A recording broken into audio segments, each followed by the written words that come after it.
Good evening, everyone. I just wanted to give a really short movie review on Night of the Animated Dead. This is the movie that most horror fans know about, coming out, that now is out on streaming video and on DVD and possibly Blu-ray as well. Of course, it's an animated movie that's to recap Night of the Living Dead. At first, I saw a lot of reviews, and a lot of people are not happy this is even being done. And they feel like, well, we don't need this, we have the original. And I totally get that. I also feel a flip side to this coin is that it wasn't a bad idea. I want to explain some of the shortcomings of it and some of the good parts.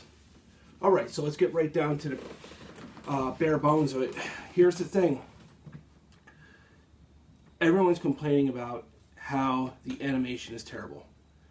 The animation is not the best.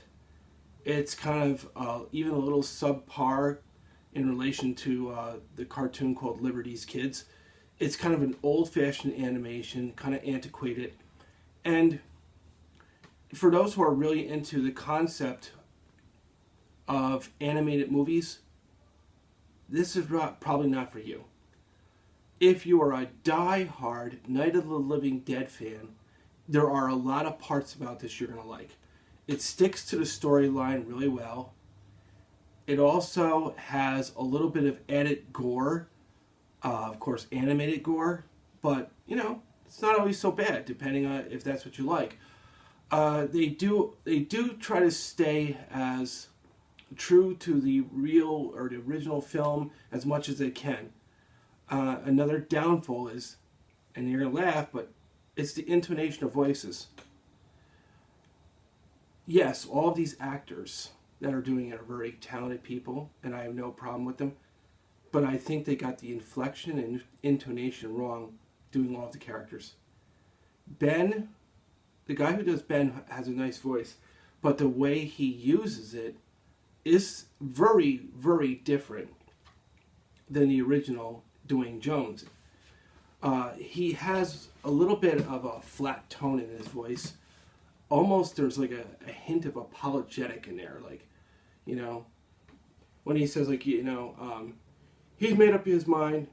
You made up your mind. Instead of like with the heavy authoritative voice that Dwayne Jones had, this guy didn't seem to come off like with the authoritative tone that Dwayne Jones had, and that's a problem. And forgive me for misquoting Ben of Night of the Living Dead there. He's like, well, don't beat around the bush, you know. His mind is made up, just let him go. And that was the type of intonation I was looking for. Well, the voice actor who did Night of the Animated Dead, intonation wasn't there. Harry Cooper, okay, Josh Dunhamel, or however you say his name, he's a very talented man, but he just didn't pull off Harry Cooper the way I thought he should. Harry Cooper was way too toned down. So there's a lot of down points to this movie, animated movie, but there's a lot of good points. And the good points is that they stay true to the original story.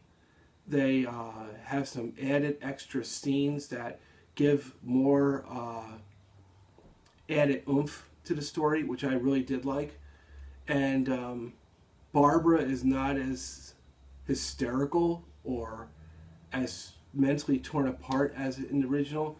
So I'm going to say, if you're a diehard Night of the Living Dead fan, go out and watch it for yourself. Don't listen to the reviews. And even with my review, take it with a grain of salt. I'm going to say it. I liked some parts of it, some parts I didn't. So there's that. And overall, I would give it a B-. That's just my 2 cents. So give it a shot if you're a diehard zombie or Romero fan. And if you're like, I want to skip this, well, that's up to you in the end as well. But thank you, and I hope that you have a fantastic October. Stay well.